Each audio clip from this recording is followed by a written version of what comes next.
Hello, what up everyone? Another day, another verse na naman tayo. Day 234. In our verse for today, Jeremiah chapter 24 verse 5 to 7.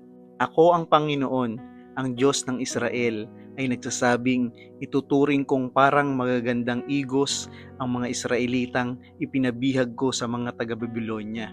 Iingatan ko sila para maging mabuti ang kalagayan nila at ibabalik ko sila sa lupaing ito.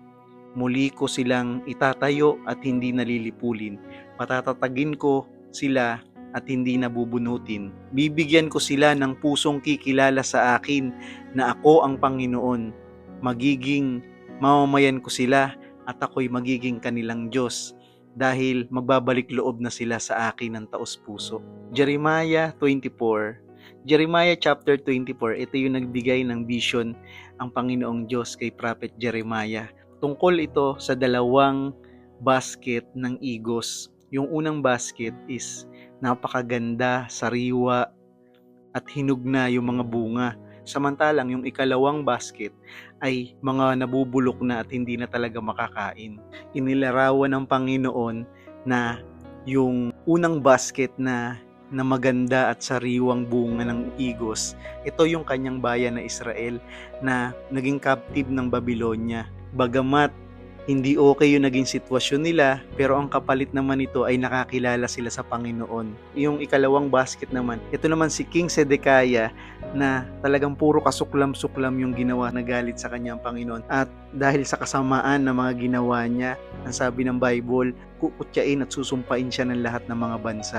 Ang ganda lang nung verse 7 na sinabi ng Panginoon na bibigyan ko sila ng puso, nakikilala sila sa akin, magbabalik loob sila sa akin, at siya naman daw ay magiging kanyang Diyos. Para sa isang Israelita, napakiramdam nila, inabando na sila ng Panginoon at hinayaan sila na maging captive ng Babylonia.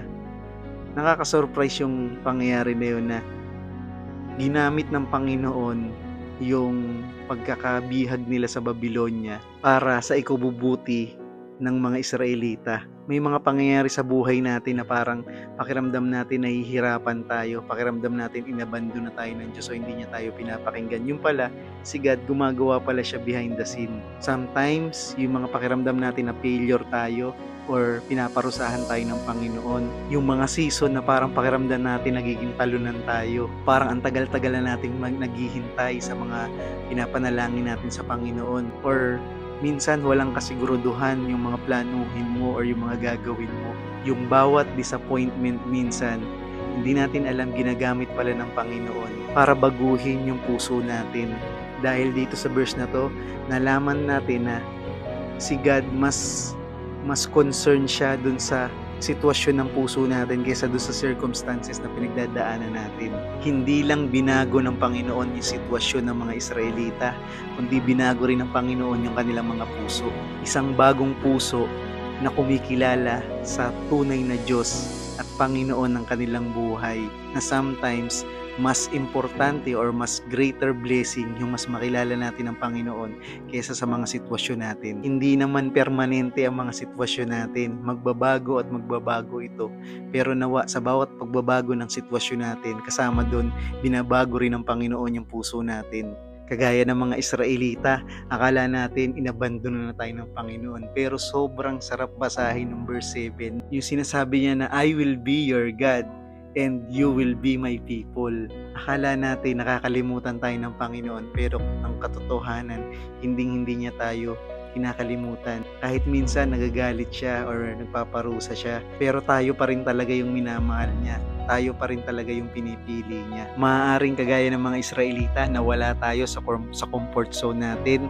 Subalit, ang Panginoon ay kailanman ay hindi nawala sa atin. Lagi pa rin talaga siyang nandyan para sa atin. Yung presensya ng Panginoon at yung pangako niya at katapatan niya sa bawat isa sa atin ay laging nandyan. Hindi mawawala kailanpaman. Surely, His goodness and His mercy will follow us all the days of our lives. That His love and mercy are always new every morning. Maybe nandun tayo sa kalagayan ngayon na parang ano ba ito nangyayari? Parang di ko na maintindihan. Parang ang gulo-gulo na parang walang kabuluhan yung mga bawat nangyayari. Nagtatanong tayo sa Panginoon, bakit mo Lord inalaw yung mga ganitong klaseng bagay? Bakit hanggang ngayon hindi mo pa rin binabago yung sitwasyon? Sabi mo maganda yung plano mo sa akin pero hindi pa rin nakikita. Sabi mo you came to give me abundant life pero hindi pa rin maramdaman. And maybe yung iba sa atin nagdadoubt na rin kung talaga bang mahal ba tayo ng Panginoon, kung talagang may care pa talaga siya sa akin. But in this verse, Jeremiah 24:5-7, makikita natin dito na may sariling pagkilos ang Panginoon sa bawat buhay natin. Yung kanta kanina dun sa church, sabi dun, kahit pa hindi ko nakikita, you're still working. You never stop working because you are way maker, miracle worker, promise keeper, light in the darkness. That is who you are, sabi dun sa kanta. Laging merong gagawin ng Panginoon. Hindi man natin nakikita, hindi man natin nararamdaman. Pero sabi nga sa Romans 8:28, di ba? All things work together for good for those who love God, for those who are called according to His purpose. So, imbes na ang panalangin natin, Lord, baguhin mo po tong sitwasyon ko.